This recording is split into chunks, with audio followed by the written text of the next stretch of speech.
I'm 29 now, and I've had a lot of horrific experiences, but nothing sits in my brain the way one night from when I was 15 does. It was my first real babysitting job that wasn't just watching a cousin for an hour while my aunt ran to the store. This was a family friend, the kind where your parents know their parents, and everyone assumes it's basically safe by default. They're cool with me telling this story online, so their names are Mark and Diane, and their son Charlie was 5. They lived in a nice house in a quiet, normal neighborhood. Looking back, that's part of why it messed with me. It didn't feel like the kind of house where anything bad could happen. It felt like a normal place, like where I grew up. It was a Friday night in early fall. My parents dropped me off around 6:30, and Mark and Diane were already dressed up. Mark shook my hand like I was applying for a job at his office, and Diane kept calling me a lifesaver. Mark and Diane went over the basics, like when we eat, what we eat, when his light's out, and keeping his door cracked open. If he has to use the bathroom, walk him there, because he sometimes gets scared in the hallway at night. Mark also pointed out the locks. There was a front door lock they never used because they came in through the garage. The back door, though, was the one I'd use if I needed to step out onto the deck. He mentioned I'd have to lock both the locks, and he pointed to the deadbolt up top and the regular doorbell lock underneath. I nodded like I understood. I thought it was obvious. I thought a lock was a lock. They left around 7.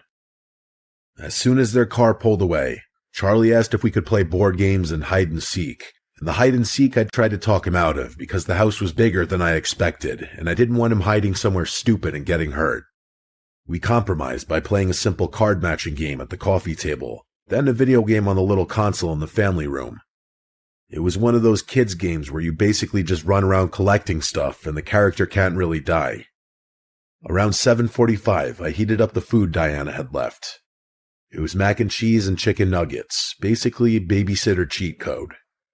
Charlie ate in front of the TV, which his parents probably didn't normally let him do, but I wasn't trying to be the strict babysitter on my first paid job. After dinner, we brushed his teeth and went to his room. His room was on the 2nd floor. The house had this wide hallway that ran past a couple bedrooms and a bathroom.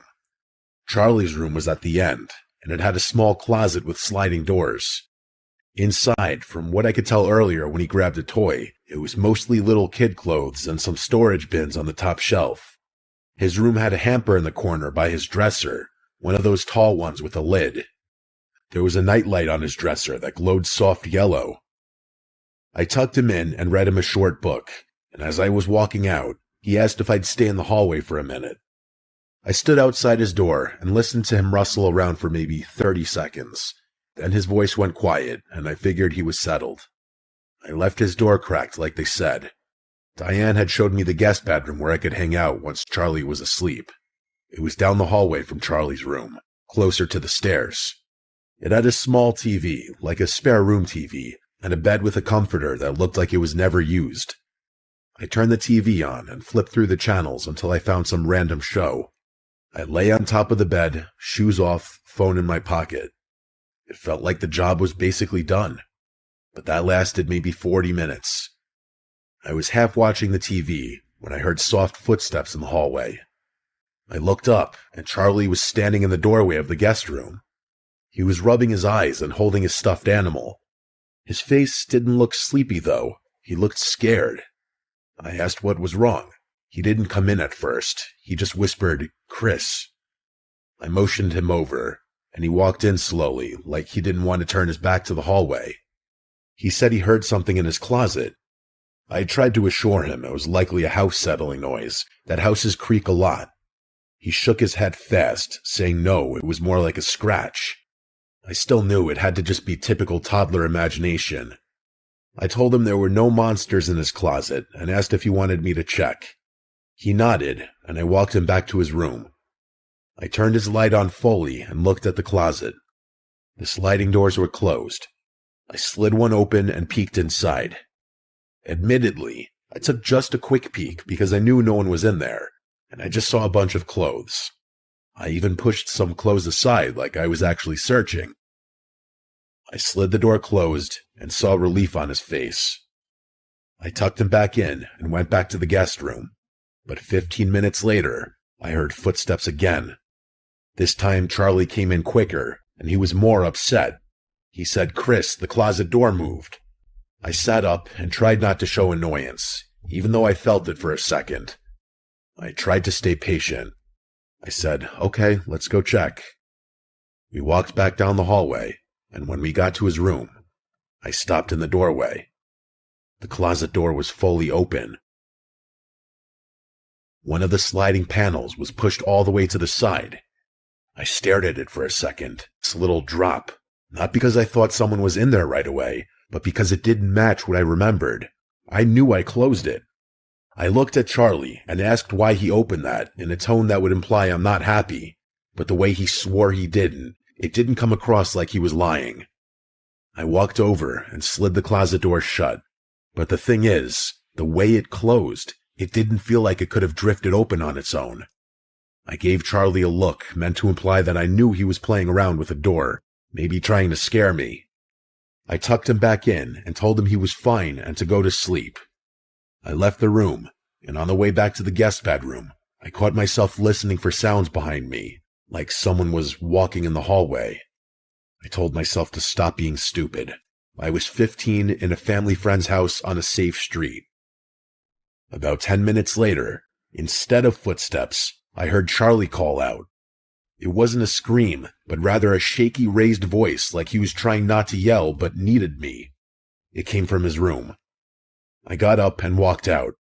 As I got closer, I could hear him crying softly. I stepped into his room and saw him sitting in bed with tears on his face. I immediately looked at the closet. The door was closed. That should have been reassuring, but it wasn't. I said, "Hey buddy, what happened?" He didn't answer right away. He just lifted his arm and pointed toward the corner of the room. I followed where he was pointing, and for a second, my brain didn't process what I was seeing.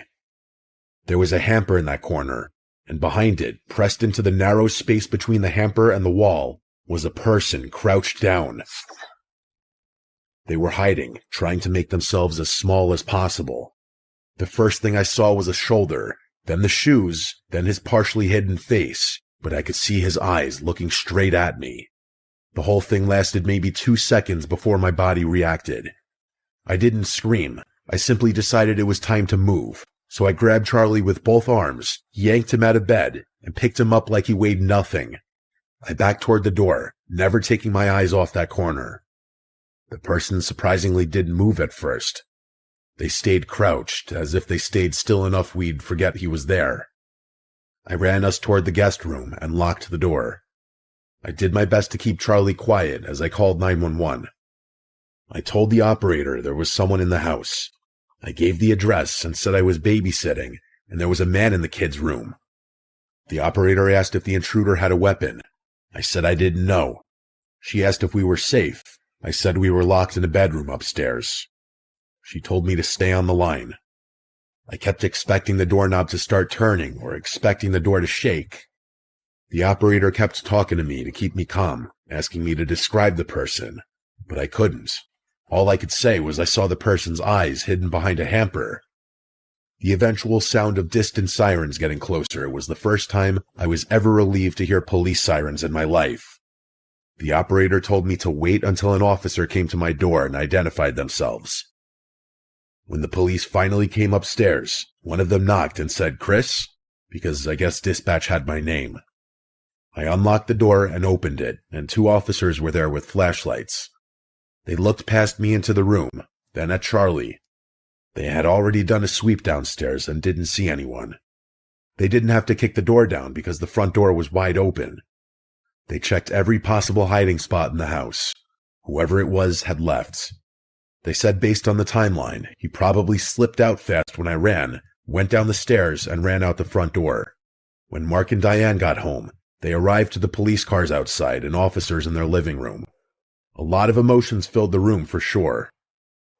Mark asked me questions I couldn't really answer, just like the police did. A cop asked about the locks and entry points. Mark immediately went to the back door and checked it. I followed because I felt like I needed to see.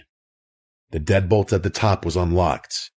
Mark looked at me and asked, "Did you lock both locks like I said?" I said I locked the bottom one. He said the bottom one pops if the knob gets jiggled. That's why he told me both. He wasn't raising his voice, but I knew he was upset. However, he didn't stay upset for long and was grateful I saved Charlie from danger.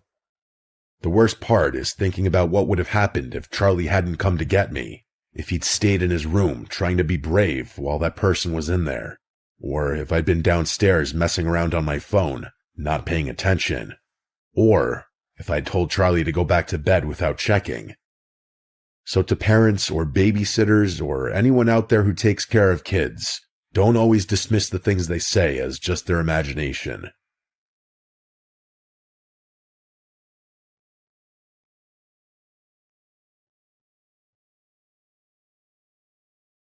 The third time I babysat AJ was the only time I was ever asked to stay overnight at someone else's house, and it's also the last time I ever babysat for anyone at all. I was 17, a senior in high school, and I had already watched AJ twice before. He was 8, quiet, and the kind of kid who didn't really look at you when you talked to him. The first time I met his mom, she told me he was a loner and mostly kept to himself, so I shouldn't expect much interaction. She said that like it was a good thing, like it meant the job would be easy, and honestly, the first 2 times kind of were.